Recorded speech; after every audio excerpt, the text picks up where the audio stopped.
Good morning সোনা।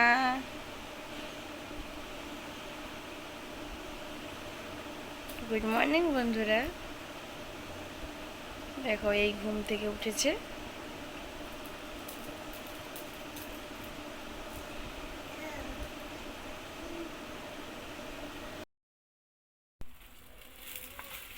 আজ কুমড়ো শাক রান্না হবে, তাই কুমড়ো শাক কাটতে যাচ্ছি।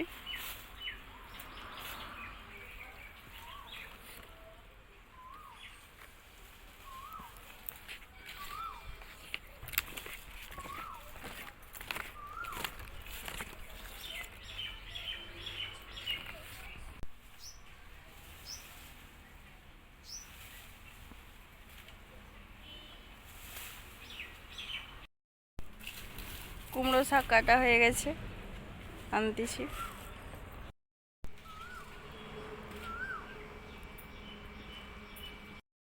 কুমড়ো শাক কেটে নিচ্ছি। বাড়িতে প্রচুর কুমড়ো শাক হয়েছে।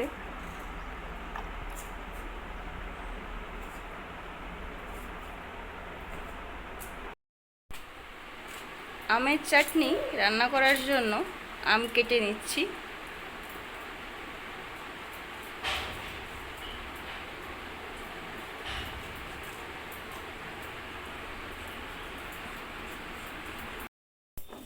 কুমড়ো শাক রান্নার জন্য কুমড়ো শাক, আলু, কুঁদরি, বেগুন একসাথে কেটে ধুয়ে নিয়েছি।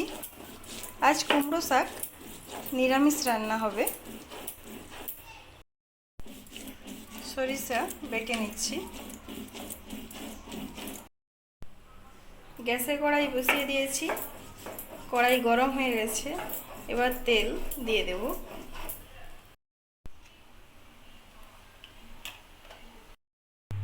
ফোড়ন দিয়ে দিচ্ছি। এবার কাঁচা লঙ্কাগুলো দিয়ে কাঁচা লঙ্কা ভেজে দেবো ভালো করে। কাঁচা লঙ্কা ভাজা হয়ে গেছে, এবার কেটে রাখা শাকগুলো দিয়ে দেবো।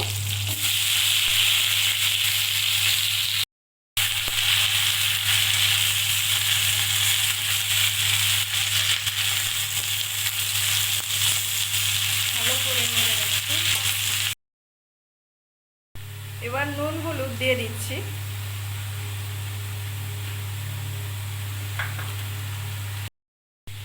বেটে রাখা সরিষা দিয়ে দিচ্ছি।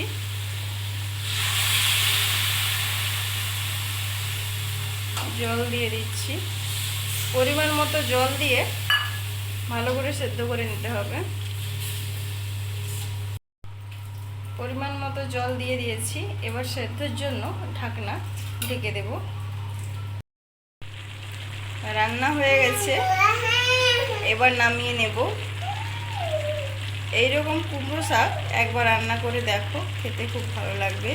কার কার কুমড়ো শাক খেতে ভালো লাগে অবশ্যই জানিও। আমের চাটনি রান্না করার জন্য আম কেটে ধুয়ে নিয়েছি। আমের চাটনি রান্না করার জন্য কড়াই বসিয়ে দিয়েছি। কড়াই গরম হয়ে গেছে, এবার তেল দিয়ে দিচ্ছি।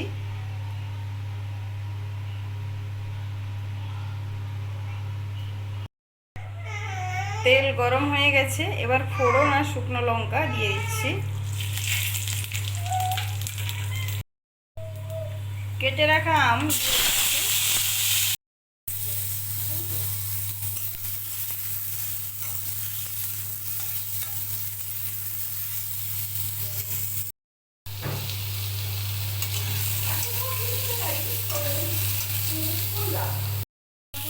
এবার নুন হলুদ দিয়ে দেব।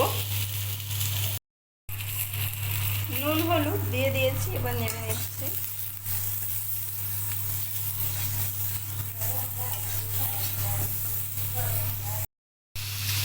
আমের উপর চিনি দিয়ে দিয়েছি, এবার নেড়ে নিচ্ছি।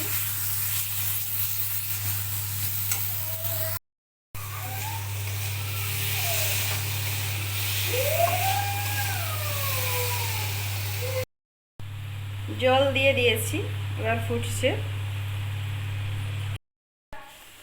আমের চাটনি হয়ে গেছে, এবার নামিয়ে নেব। চাটনি নামিয়ে নিয়েছি।